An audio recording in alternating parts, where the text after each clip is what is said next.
A fim de tratar o resíduo recuperando o acetato de etila, o técnico deve... Então, de tudo que a gente leu, pessoal, a coisa mais importante é você tirar dados sobre as substâncias envolvidas, que são quem?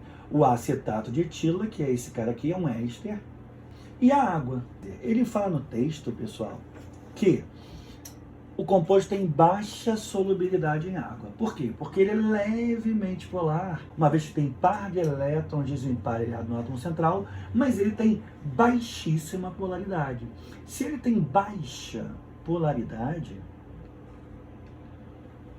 e todos nós sabemos que a água é uma substância polar, esses dois caras, então, não são solúveis. A palavra que a gente costuma usar, que o Enem adora, fica ligado nessa expressão, gente, é essa, ó. Esses dois caras, quando adicionados um ao outro, não se misturam.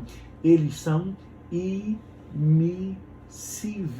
Essa é a palavra que o Enem usa para dizer simplesmente, pessoal, que esses caras não se misturam. Não se misturam. Então esse é o primeiro fato, eles não se misturam. E o outro fato, gente, é o estado físico de cada um deles. Quando você olha aqui, a temperatura de fusão do acetato de etila é de menos 83 graus. Quer dizer que, se você tiver uma escala,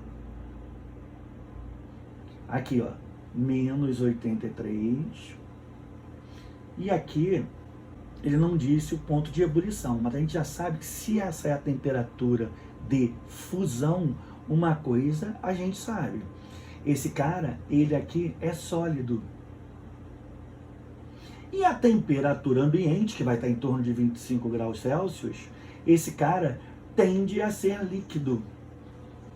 Então, na verdade, o que você vai ter é uma mistura heterogênea de líquidos. Deixa eu repetir para ficar didático para você. Você vai ter uma mistura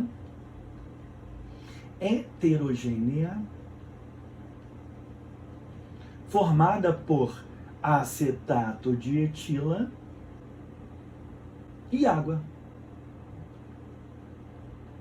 Essa mistura, então, ela pode ser separada pelas fases. Vai haver uma tensão superficial entre as fases acetato de etila e água.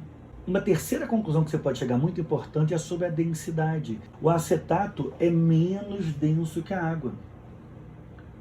O acetato, densidade do acetato é menor do que a densidade da água.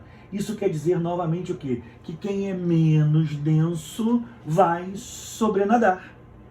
Então, o de cima vai ser o acetato e o de baixo vai ser a água. Tranquilo?